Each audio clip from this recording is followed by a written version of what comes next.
Ayan guys, adi kita yan na Primark. Kakadamo nga mga nagre-request nga atin i-feature ang Primark. Actually, yan una, yan very spectacle. I was and I have been regarding, kasi regarding ini nga Primark, tungod kinadira kung makabantad hin mga bagay or mga persona, mga opisina, ang naglilikay kitahan mga tinatawag nga mga libel. And nadiri ako nga humalo na lahat ang politika nga issue, okay? So, yan na, magki-feature kita. Tikan kita ha, una-una kung matukita Cleo, kasi nakadi ako nahuna nga, implementing agency, mga enforcers, hiraman ko na nag-implement or nag-enforce san bataod Didiya Katbalogan. It is the office or department nga nag-implementan mga so dito. And I was instructed also by former Police Lieutenant Colonel Barbosa, ngayon na head and Cleo, nga diri andira-ira an implementing agency regarding han pagta-transfer han mga vendors, ng mga stall owners, han present nga merkado yan ha may pirono. Gin-refer kita nga to SIPO, kay ang SIPO daw ang responsible and an implementing agency with regards to transfer han mga vendors or mga stall owners nga di ha Primark. And kung may dalahin mga nag-violate, saka nahira ma-implement han ordinances or whatsoever. So far, wala pa kita may nakikita nga executive order or ordinance regarding this one nga ma-support hini nga gin-implement han city. And guys, this is not to attack in administration. This is not to defend the vendors and mga aton mga puburi nga mga kababayan. Kasi damo na reklamo, what if kung nagabalik ilang kidja, ha mga taga-Leyte ang kidja namon dididaiyo Limoncito.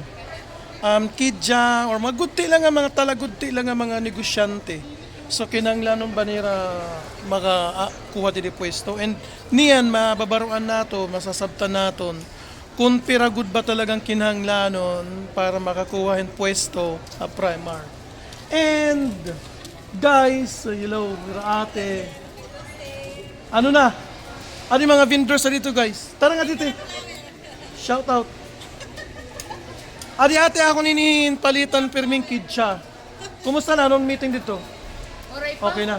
Okay na kami, adi kami nailigid dito man na namong baligya. So allowed ka mo dito.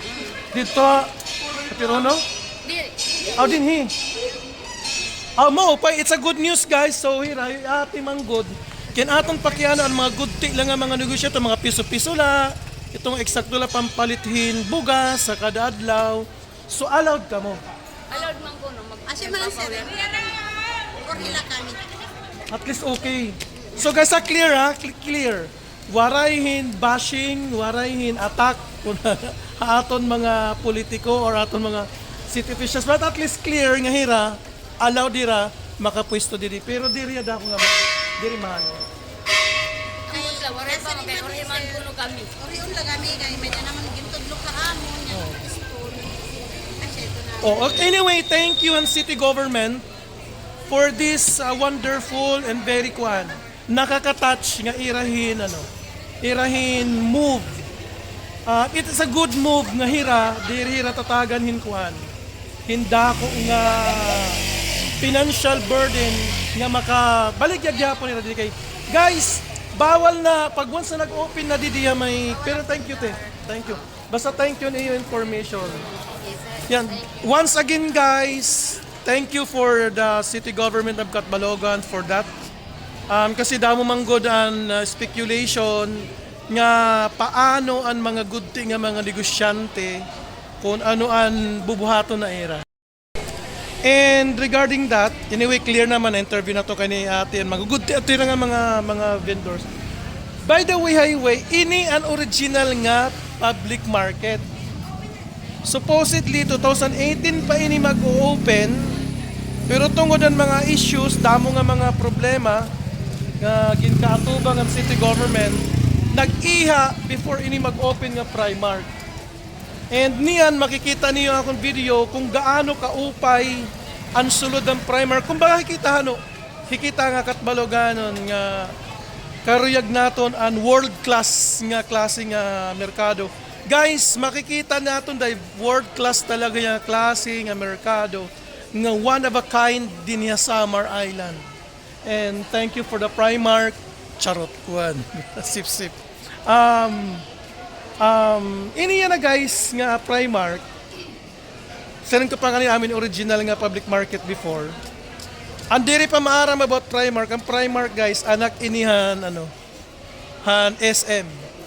So ini nga Primark do ini tuman building. Ang luyo dito amon mall. And mababaruan naton kung ano nga ba ang structure ini anon may ada hindi di. Niyan guys makikita naton. Guys, magtatagalog tayo kasi Tagalog ang ating bisita. Si Sir Rim Altaba, sir, di ba? Siya ang Senior Operations Manager ng Primark. Sir, anong nangyayari na dito ngayon?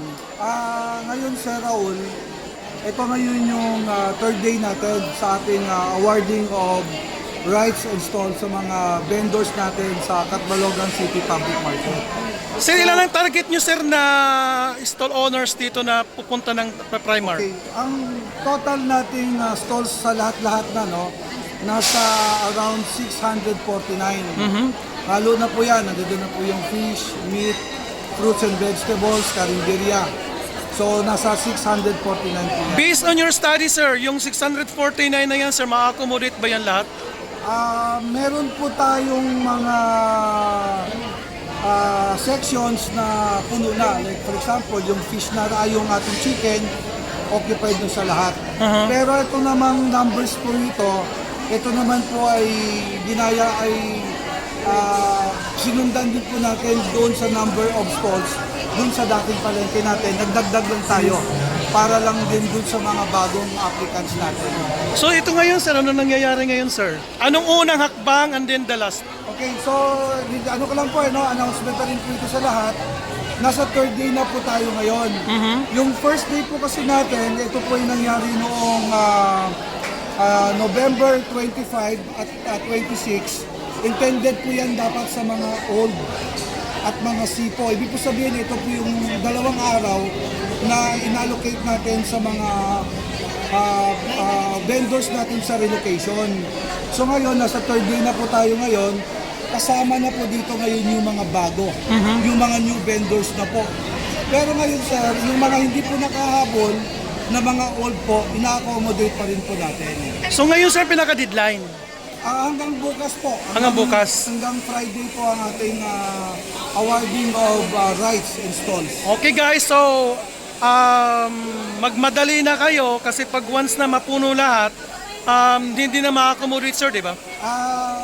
Yun nga po, sana na magkikiusap din po kami sa mga kababayan natin na kung maaari po sana ay pumunta na dito at i-ano din po natin na makapili ng mas maagay. No? Actually, 8 o'clock po, open na po kami kanina para po ma-accommodate. Ganun din po, makikiusap din po kami sa mga iba po, kung hindi man po makakahabol, titingnan po natin kung ano pa po yung mga available na mga slots na hindi po makuha. Kasi may mga stalls po talagang mabenta, like yung ating pong fruits and vegetables, saka yung ating fish, yan, talagang medyo malakas po talaga siya. Marami pa naman tayong mga stalls here na available, like ang ating sari-sari, grocery. Sir, once na matapos ng kanilang proseso ngayon, ora mismo pwede na silang lumipat. Okay, tama po sir. Kasi ang commitment po natin sa ating mahal na mayor, kay Mayor Dexter Uy po, kinakailangan po by Saturday ay makalipat na po sila lahat. So, ang sistema naman po natin ngayon dito, pag fully paid na po, okay na po sila, meron na po silang store number, pwede na po silang pumunta doon sa kanilang Pwesto. stall o pwesto para ayusin po. Okay, maraming salamat, sir. Ayan guys, di pa rin kita ha. Ayan, Primark. Nagpuproseso parahan mga bagong aplikante nga ng mga old na applicants, ang pamatiin nila ni Utroan ginyakan ni Sir kanina, Sir Rim Altavas. Wait guys. Ayan si Sir Rim Altavas. Altavas guys kasi may pagka-Spanish. Operations Senior Manager. Ayan, kanina may interview ko tagin insert natin dito video. So, lilibuton natin yan na ang bugos nga Primark. Actually guys, haakon na experience sa bugos ko nga kinabuhi. Ito ang first and one of a kind nga klase nga nakita ko. Nga public market nga maupay. Adin mga bugas siguro guys.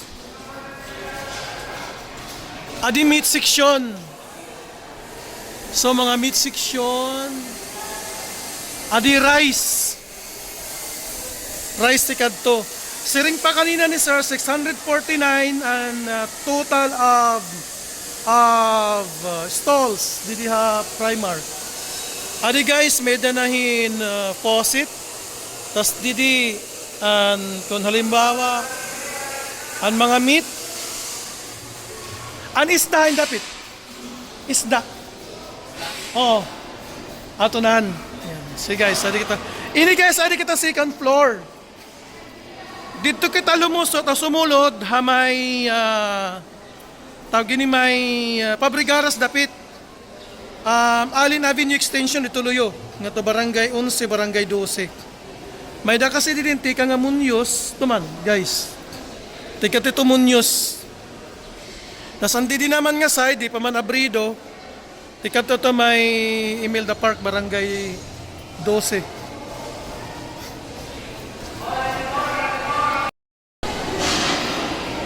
Adi guys, fish section. Fish.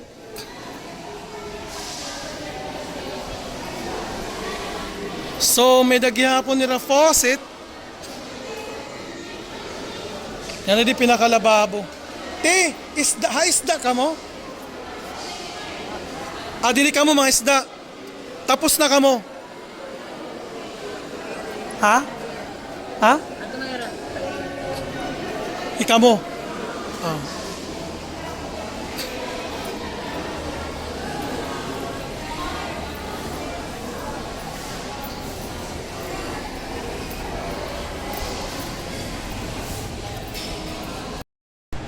Ayan guys, since di pa operational an irahin escalator, maagila na kita dito secret nga portal, charing. Makadi kita ubos, may ground floor.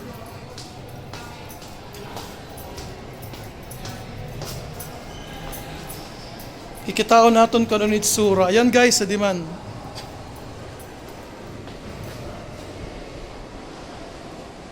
So nakikita ko guys, damo talaga nga pwesto, kaya didi mag-accommodate. Hinda mo nga stall owners, mga applicants. So sari-sari store. Mga sari-sari.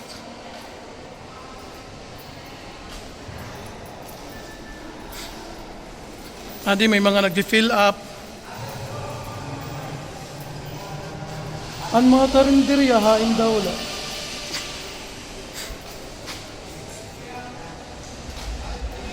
Fruits and vegetables.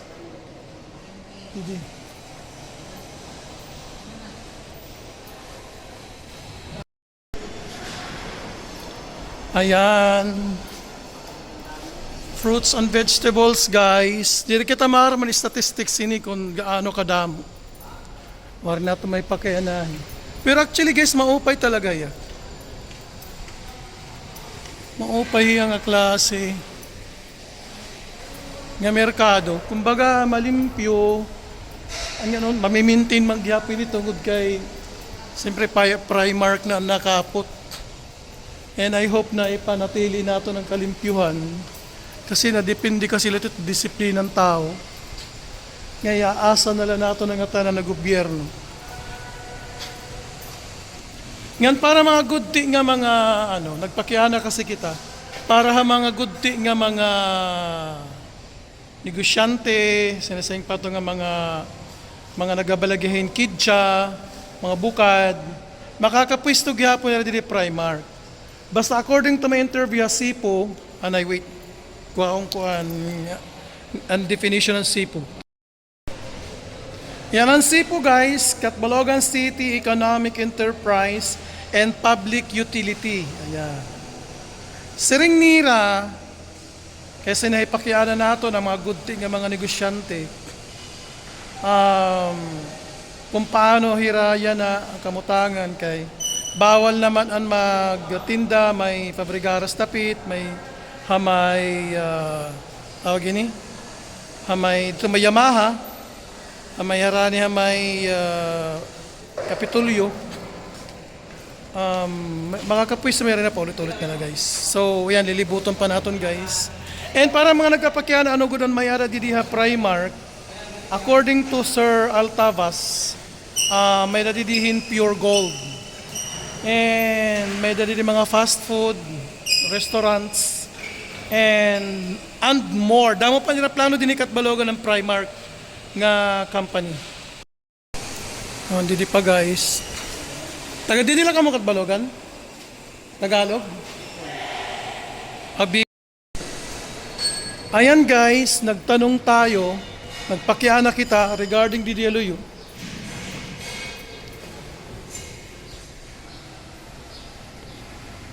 Basta ang siring, dire-diretso man ko ng trabaho.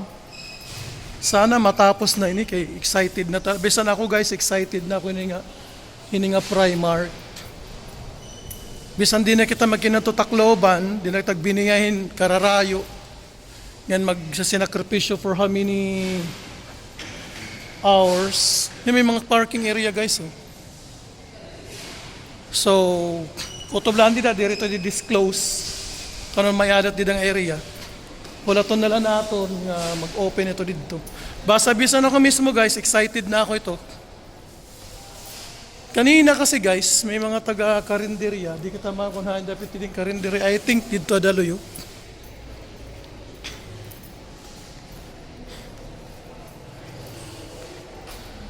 Adididi, fruits and vegetables. Mamimiling kita. Adi guys, escalator. Bonggacious ng escalator.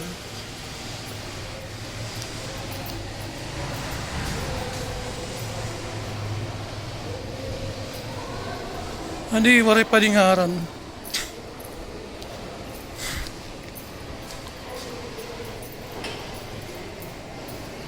Or bangin din hinaan itong karinderya ang sisiring ko.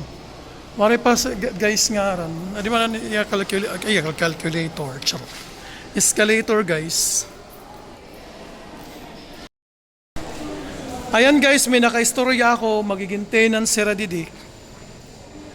Nasiring kasi ako nga world class ang dating hindi nga klase nga public market ang Catbalogan at Primark. Actually, Primark Town Center ang tawag. Ang question na din niya na kung mamimintin ba ang kalimpyo. Mas maupay kung mismo ang tenant. Siring nira kanina, na dire magpa-video. Ang ira siring, oo, kaya. Pero mas maupay kung ang tenants mismo mag-cooperate nga malimpyo, di ba? Kaya makuriman, tanan niya, asa na lang nato na iba nga dapat ang responsibility ha aton. So, ang kahubya tanggalon naton. Basta ma-maintain lang nga tanan, mag-cooperate nga tanan ang tenants. Siyempre ang Primark, may dagad gihapon nila mga personnel, may dira mga crew nga maalalay, mabulig. Pero mas por otro. Ang disiplina pa rin ang taong kinanglan.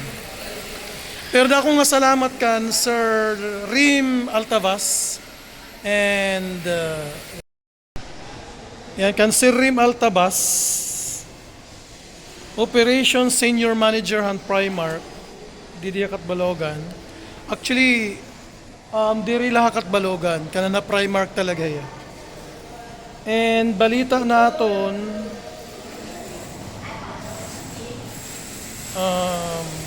basta diri pa kita mag-chichika. Welcome to my vlog. May pwesto ka mo dili? Masyada ka Ah, masyado la. Ah. Basta diri ko igyayakan kung ano na adi nga may dadidi klase nga fast food restaurant. Ano ba nga mga establishments basta wala to na lang natong kung ano mayara diri sunod. Kay masarit na kita kan sa rim kasi magorabels na kita kay magutom na. Mga pe kung librehong kita paningod to chat.